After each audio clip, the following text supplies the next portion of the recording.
You're watching episode 184 of the Mamas Con Ganas podcast. Today, I interview Pam Covarrubias, host of the globally known podcast, Cafe Con Pam. Pam will tell you how she bet on herself on her journey as an entrepreneur and how she became the business coach her immigrant mother needed. Welcome, Pam, to the Mamas Con Ganas podcast. Thank you so much for being here today. Thank you so much for having me. I'm so excited.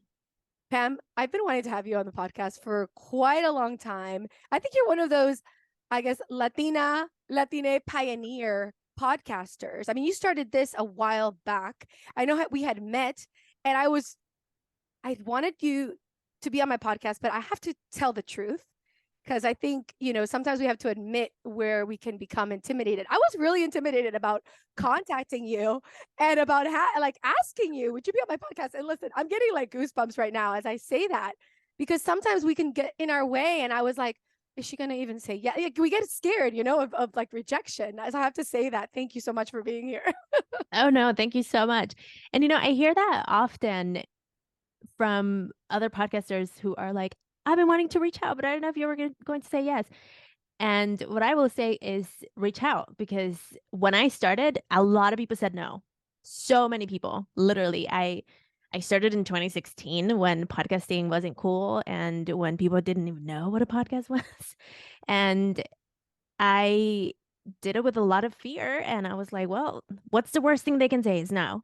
And a lot of people told me no. And the people that said yes, it was super fun. And we became friends because I'm like, you told me yes in episode 3, remember? And so Yes, well, I just listened to, by the way, congratulations on your 300 episodes. Oh my goodness. That is like, it's such an accomplishment. I don't think that sometimes people don't realize just how much consistency, how much effort, how much work goes behind all of this. So truly, congratulations. And I heard that you had the people that had said yes to you come on your latest episode, and you did like a group of an episode.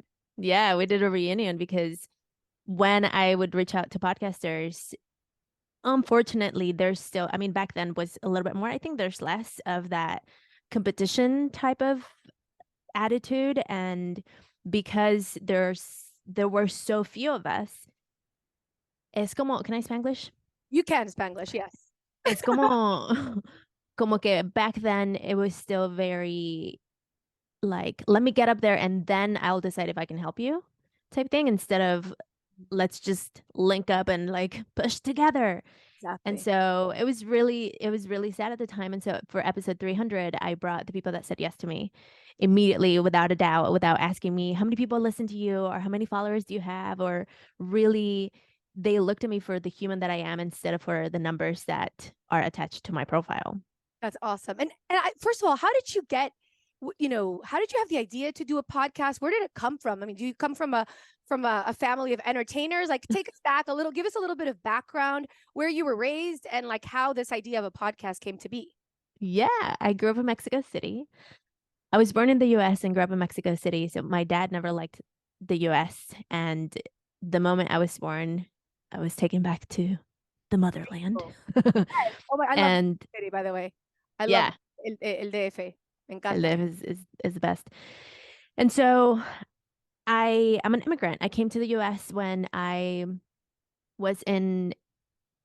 graduated high school. I wanted to go to college. For una razón u otra, no entré at the university in Mexico City, and se me prendió el foco, and I was like, you know what? I'm a U.S. citizen. A lot of people wish they were a U.S. citizen. I guess as a U.S. citizen, I have rights to go to college there. That's all I knew. I had no idea how things worked. I had no idea that you had to apply. I had zero clue. I was just like, I'm going to use this like birth certificate that says something about me to go to college. And so I came. Did you speak English? Like, did you grow up speaking, like being bilingual?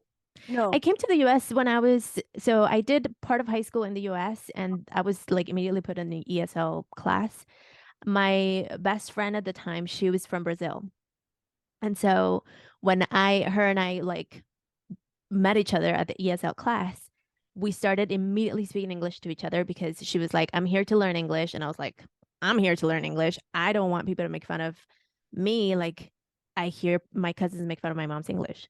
And so at that moment, I decided that I was going to speak English. And I still like, nunca se me olvida quién soy y de dónde vengo, you know? Pero I guess bullying made me just be very diligent about my accent and losing it and sounding the most American I can. That's interesting because I was going to say that for most people that come to the States after the age of, I would say 12, usually that's the cutoff mark. If Se you les queda el acento. yeah, se les Yeah. queda el acento and they have a very strong like Latin accent. I literally made a promise to myself that nobody was ever going to make fun of my English That's because wow. yeah, yeah.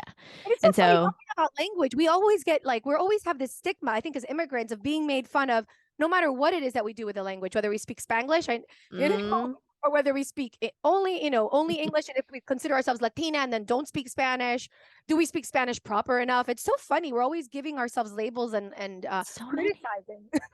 right? Like, and so unnecessary. And Totally.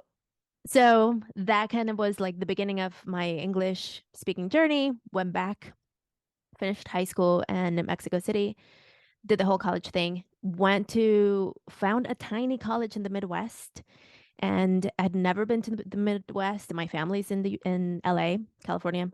All my family's in California, Okay. And except for my sister now, where in the Midwest did you go? and Missouri. Missouri. Oh my gosh. Quite a Like difference. middle America. Like when you talk about America, I have learned America. And it was an experience because I got a full immigrant experience. I got yelled at for speaking Spanish at a Walmart with my aunt. I was like profiled for my English in an English paper. So many things that I got to experience as an immigrant that has the privilege of being a US citizen. It's like really fascinating. And so I went to college and then I got a corporate job. Like lots of things happened in between, but I got a corporate job, started traveling a lot, and I started listening to podcasts. This is like 2013, 14 maybe. And I loved listening to interview-based podcasts. And always when I was little, I wanted to be in radio. But it just felt this like my grandfather was an attorney and he was like, the very typical like lawyer, engineer. My dad's an engineer, like he has a degree in engineering. So it's like being in radio, anything creative is like, no, you keep My like, story. Yeah, my parents are engineers too. And when I told them I wanted to be an actress, they were like, "You're crazy. You're gonna be a star." right. So I Yeah. totally ¿Cómo crees? loca. You're too smart Total. for that. Totally. Totally. And so I was listening to interview-based podcasts because that was so fun. And as I was traveling by myself, it was kind of like my way of feeling that I had company by listening to other people have conversations. And what I realized is that the people that sounded like me were not being interviewed. And all the stories that we were being shared, none of them were by immigrants, or if they were immigrants, they were like already millionaires, so they were already doing like huge things. And I was like, well, what happened to like the eighth grade teacher that is changing lives of her students? What happens to the single mom that's single-handedly building a business and taking care of their children? I want to hear those stories. And I looked and nobody was doing it. And it took like 2-3 years. And then finally I was like, well, I guess if I want the thing, I need to create the thing. So that's how Cafe Con Pam started. And were you working in corporate at the same time that you started the podcast? Yeah, I was still in my corporate job. It's funny because I put a microphone on my vision board one day and I woke up with this urge of like, I need to find a microphone. And so I found a microphone. I didn't know why. And I just put it on my vision board. And 2 weeks later, I am having dinner with my friend Henry. And he's like, so what's at the end of the night? So we had dinner, we talked about everything. And then at the end, he's walking me to my car and he's like, so what's next for you? And I was like, I want to do this like podcast. Like, I don't know, like I've been listening to them and it's super cool. I want to talk to people, share stories of people like me. But there's one thing that I need. I got a microphone on Craigslist and I just don't know how to edit audio. Like I have zero clue how to do that. And at the time, nobody had courses. Like there was no Anchor didn't exist. And so and he looked at me and he said, Pam, do you remember what I do? And he's a music producer. Oh my gosh. That's like when the stars align. Those are the Yes. moments. That's a sign from God. Those are the moments. Oh yeah. And so he became my first producer, and he was like, I'll be happy to help you edit your show. Of course, I'm going to charge you because it's just fair. And I had a corporate job, so I could. And then I quit. How much into the podcast did you quit your job? Probably like 6 months into Wow. the podcast. Because did you say to yourself, okay, this I love so much that I want to just pour all my energy into that? Like, how did you? Oh, no. No, I mean, the podcast in the beginning was like a selfish endeavor. Like, I wanted to talk to people that I wanted to hear. And so it was never like Cafe Con Pam is going to become a thing. It was more like, I want to have these conversations and make history, leave them for the world to listen to when, it's the year 2060 or whatever. And so I quit my job because it was just time. It was one of those times when you've outgrown the place has outgrown you. It was time. And I made the abrupt decision without a plan. No savings, no plan. And I put my 2 weeks notice. And then 2 weeks later, I found myself, quote, at work at my desk, at my little desk at my house. And I was like, all right, it's time to figure out how to make money. I had no plan, like literally zero. I was just so fed up that my body was like, you can't do this anymore. Wow. Sometimes it's so strong, that sensation of like, this isn't working. You can't. Yeah. Yeah. So what was that like? That's very interesting. Like you find yourself, you had something that was secure. Because I think a lot of people are really afraid to take risks, even when that risk comes from a very like strong, intuitive place. Mm-hmm. So Especially, yeah. go ahead. Go ahead. Especially that immigrant thought of vine a este país para crear un futuro seguro, right? I left my country to get like something that is foundationally stable. Then all of a sudden, I'm like, just kidding. I'm going to figure this out myself. I don't know why. I don't know how. It's just going to work. So then what next? Like, how would you say that where did you go to or your resources? How did you have ideas to making it like to monetize this business? Like, because I know everybody's asking themselves right now that are What listening, did she do? like, what did she do?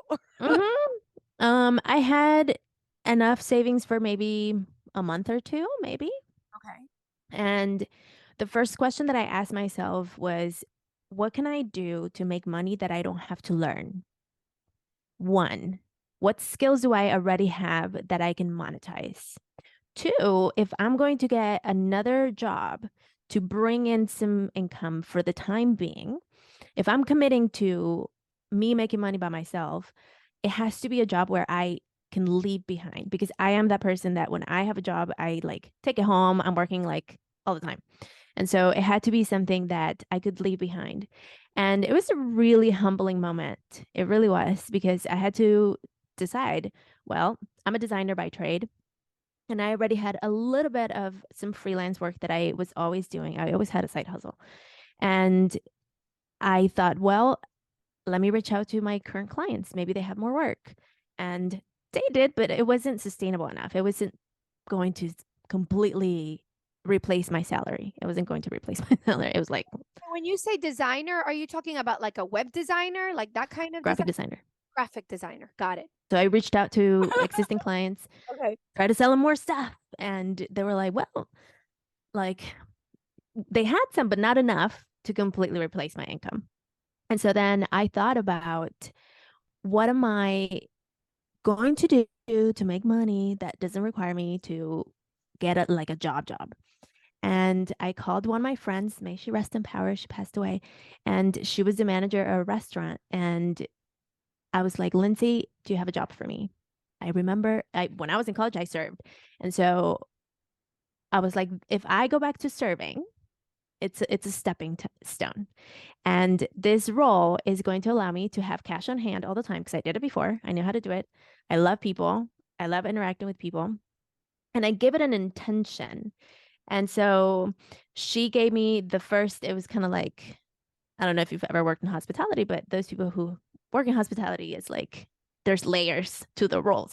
And so the first weekend I was a hostess. So I was literally working alongside a 14-year-old girl, sitting people in tables, when I was the person being seated before. I was an executive before, and now I'm in the front of the house doing this. And that was brutal, and that was really humbling. And I came home crying every day, and I came asking myself, did I do the right thing? Like, is this really? Could I just go? I had job offers. My former clients literally were like, we have a job for you.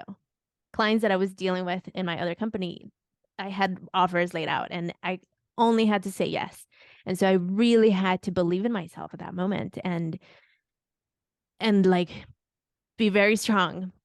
And so Lindsay said, okay, what do you want to do? You can't be a server, because it was a craft beer restaurant. And so she's like, you don't know enough about beer to be serving craft beer. And San Diego is like the craft beer mecca. So she's like, you have to really know your stuff. And you don't. And so the only, like, we can put you behind the bar.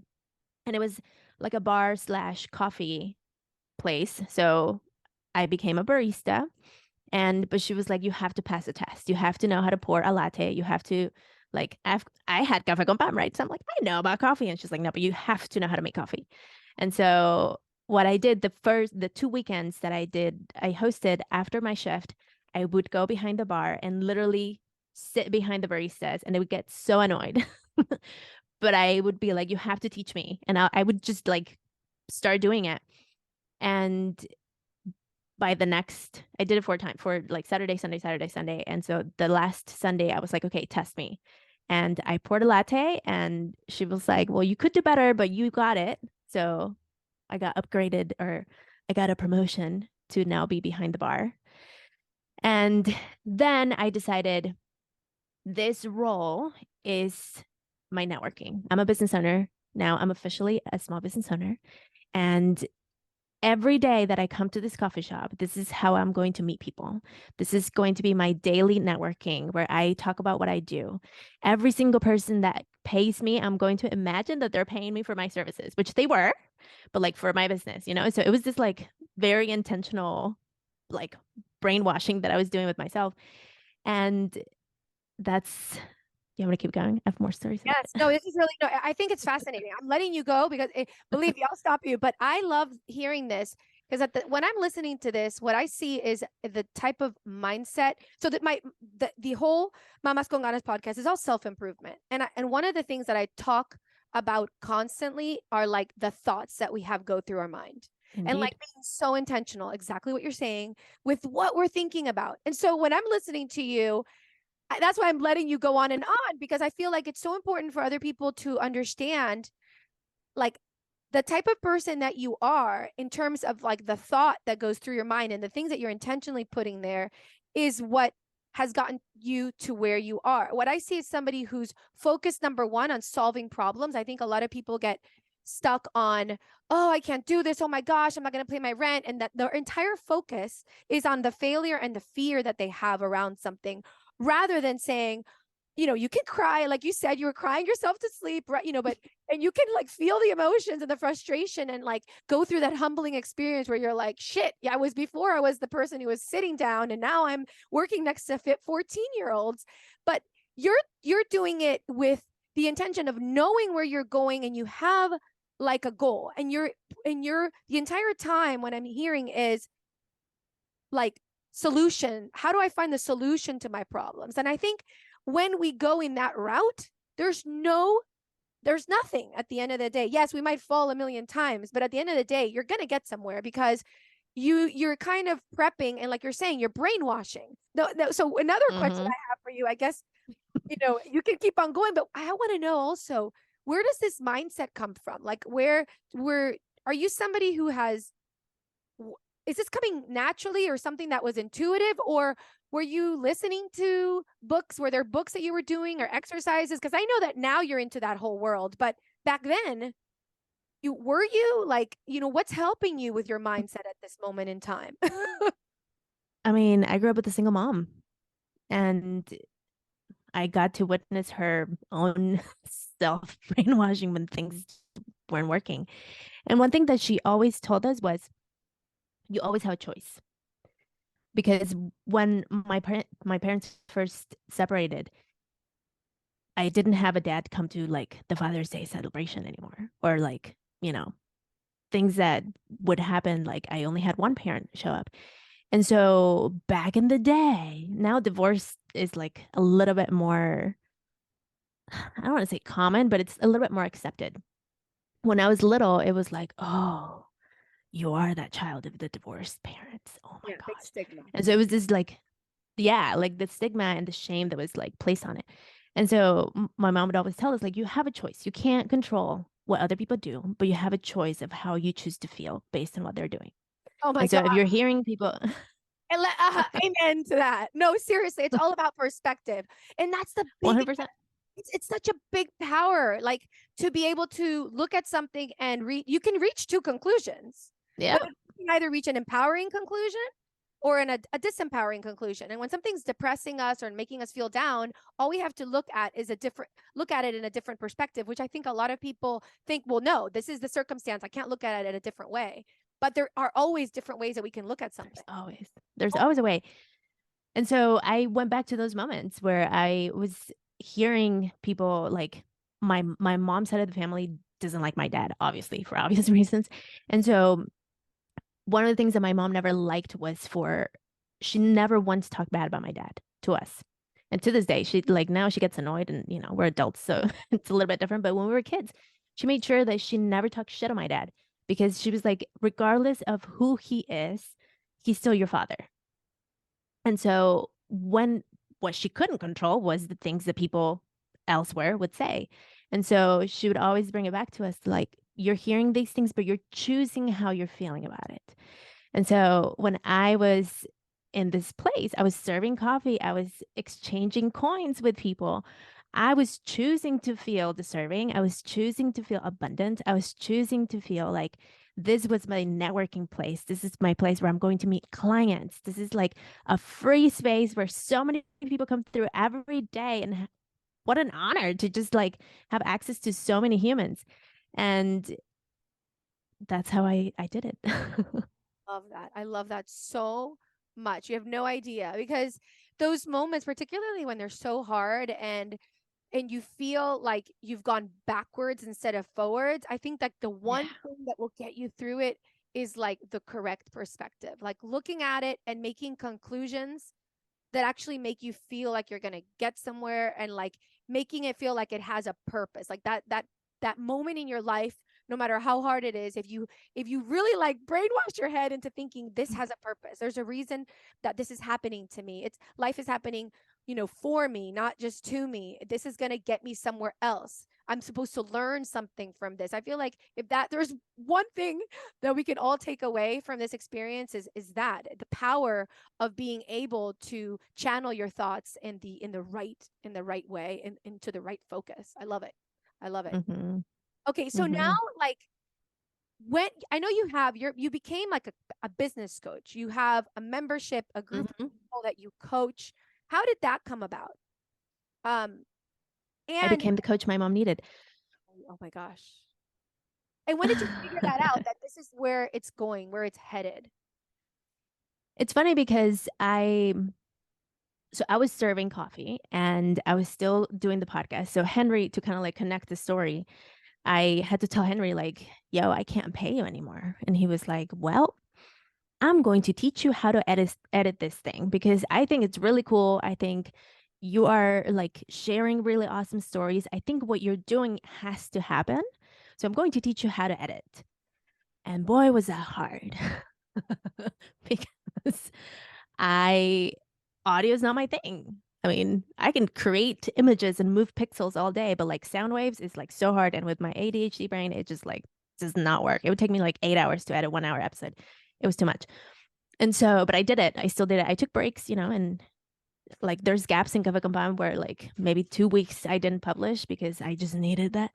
But I had to learn how to edit the show, and I got comfortable because as a server, and this is a server that loves people. I had clients that would come to me all the time. And I mean, people would buy a $4 latte and give me a $10 bill, and they were like, the rest is yours, right? And so I had cash on hand all the time. And it was nice. And I got comfortable. And this is where like can't be complacent because then the universe will be like, all right, you ready? And then one Monday, Lindsay calls me and she's like, hey, she's crying, like she's bawling. And she's like, I can't talk right now, but don't come today. Don't come today. I have to make a lot of phone calls. I'll call you at the end of the day. And I was like, this is weird. I didn't do anything. So that was my day where I would come in at 12. So I was like, okay, whatever. I didn't do anything wrong. Like, it's fine. She calls me at the end of the day and she's like, the restaurant closed. Oh my God. Like, done. It's clausurados, puerta cerrada, everything. And she was crying because she had to let everyone go. And when she called me at the end of the day, she said, I only told you that because I knew you were going to be okay. I was crying for the single mom that I had to fire. I was crying for the chef. I was crying for like all the kitchen people. But for you, I only gave you that quick call because I knew you were going to be fine. And that made me believe in myself a little bit more because I was like, well, shoot, okay. Now it's really time to get it together. And so 6 months later, I was really comfortable having cash on hand all the time. And then I had to really go on my own. Like that, there was no more cushion anymore. That was my chance to build that little cushion that I needed. And now it's like, all right, you're going to be fine. And then I really started getting really diligent about freelancing. And I called one of my friends and she was a coach. And she was like, well, what I can do is I can send my clients to you for design work. And I was like, great, this is awesome.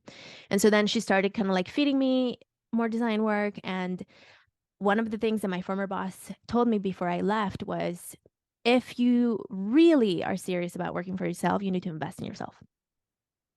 Because if you don't, as a business owner, there's a lot of shaky ground that you stand on. And if you're not strong, it's not going to work.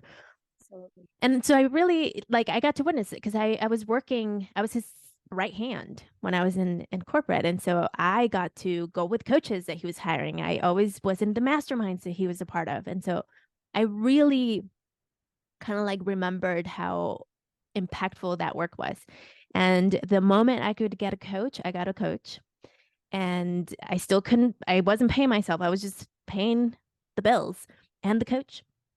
And it was a nonprofit program. So this is not like a huge coach, but she was awesome because I ended up at this point, I had a boutique agency and I was branding and I had a designer and I had an assistant and like it was working.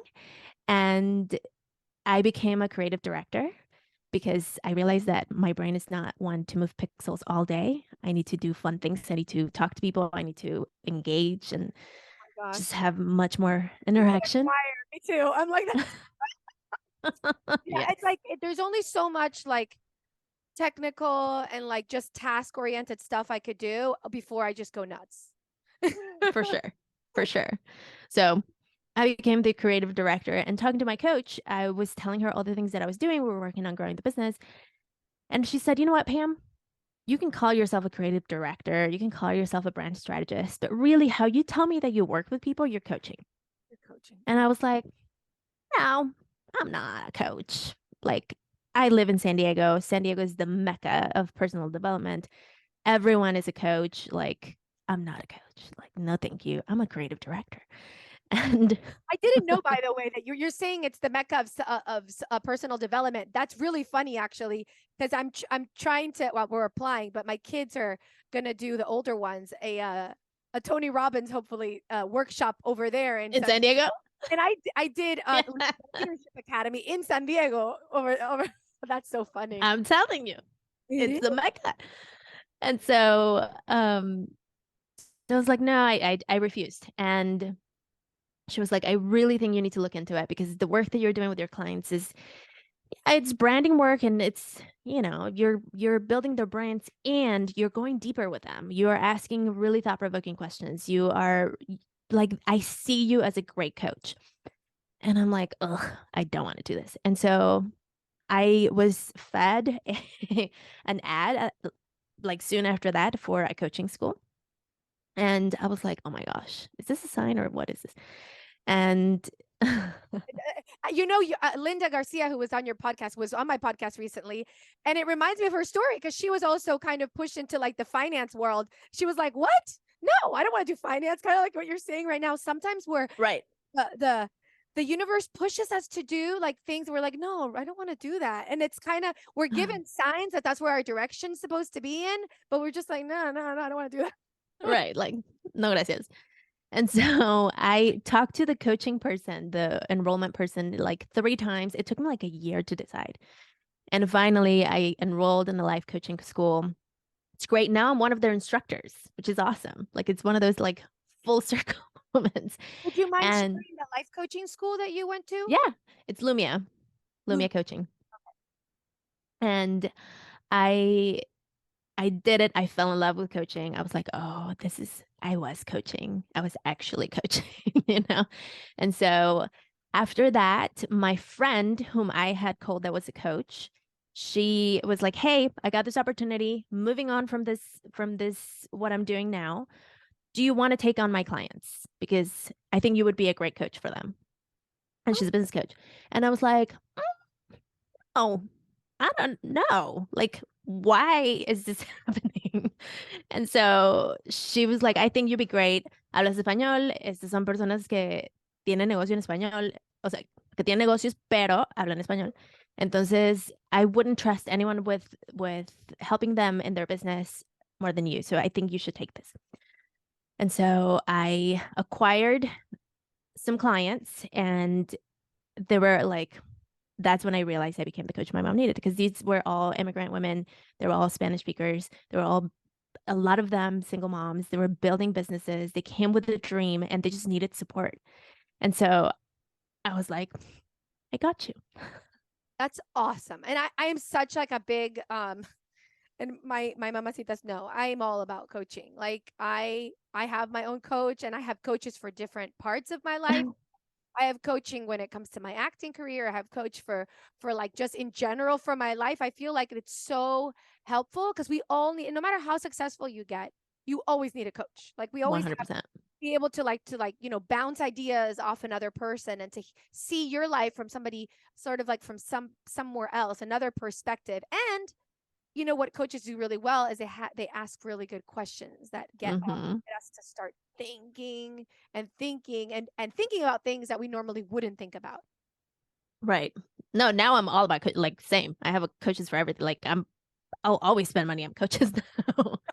I think we can get addicted. No, because we see the results. We see 100%. results. When we do that, we're like, wow, I was here when I started. Now I'm here in that particular area of my life. When you just start, they say where focus goes, energy flows. And when you decide to focus on bettering something in your life, there's nothing else that can happen except it blooming because you're putting a lot of energy into that area.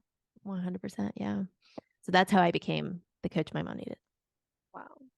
So another question I had for you, I guess, because I'm a podcaster as well. And I know that I believe that what it is that we are doing at the moment, like whatever our calling is or our career or our purpose is also what sort of, how do you say, shakes you. I know that doing this for myself, like doing this and my acting, it's like those things that push me to get out of my comfort zone. They're the things that make me grow. They're the things that have me observe myself in a way that I can see where my weaknesses lie and what it is that I need to get better at. Do you feel like it's the same for you? Do you feel like in the creation of your business, it's what's made you become a better person in different aspects of your life? I want to know your thoughts about that. 100%. I tell people now, if you want to start a business, more so if you want to work on your trauma, start a business. Because it will bring everything up, literally. All of your insecurities, all of your limiting beliefs, they will just show up. And this is why I believe it's so important to have a coach, because the purpose of having someone support you is to point out those things. Like, yeah, you're holding yourself back because you don't believe it's true, or you're not charging more because you don't have self-worth, or, insert whatever. And so, yeah, 100%, like all my personal development has, I believe, just completely enhanced through the growth of my business. That is I'm laughing because it's so funny when you bring it up as trauma. It's like, if you want to see where you're the most efficient in and where you really suck, like you say, start a business. Start a business. Oh, yes. That is so good. That is so good. Because I see that for myself too. Like it's constantly showing me like where I can improve. Sort of, Mhm. I think it's sort of like marriage is also like that, or having kids also. You see, it's Yeah. kind of like that mirror that business can be the mirror for where Because you're growing something. you're grow. Oh You're my, building something.